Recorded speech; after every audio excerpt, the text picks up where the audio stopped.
બનાસકાંઠા જિલ્લાના તલોદ તાલુકાના લવારી નજીક નિર્માણ થતા ઝટકો સબસ્ટેશનમાં ભીષણ આગ લાગી।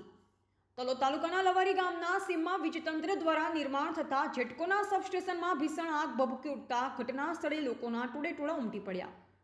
કાલીપુરાથી લવારી રોડ પર આવેલા 400 કેવી ઝટકો ફીડરમાં કામ કરતા મજૂરોની આકસ્મિક લાપરવાહીના કારણે આગ લાગી હતી।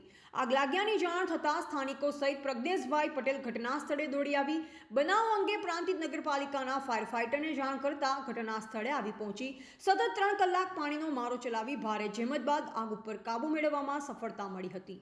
વધુમાં બાબતે પ્રજ્ઞેશભાઈ પટેલે જણાવ્યું હતું કે જોકે વહેલા સમયસર આગ ઉપર કાબુ ન મેળવ્યા હોત તો આસપાસના ખેડૂતોના વાવેતર કરેલા ઘઉંના ઊભા પાક આગની લપેટમાં આવી ગયા હોત તો ખેડૂતને મોટું નુકસાન વેઠવાનું આવ્યું હોત, પરંતુ સદનસીબે મોટી જાનહાનિ થયેલ નથી। મિત્રો, કાલીપુરાથી લવાડીની વચ્ચે 400 કેવી ઝટકો જીબીના કર્મચારીની લાપરવાહીના કારણે આકસ્મિક આગ લાગવાથી આજુબાજુના ખેડૂતોના ઘઉં સરગવાનો મોટો પ્રશ્ન આવવાનો હોવાથી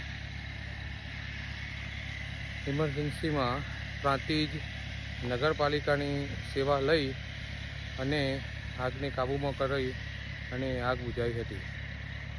રિપોર્ટર રાજેન્દ્રસિંહ ઝાલા, બોધિક ભારત, તલોદ, ગુજરાત।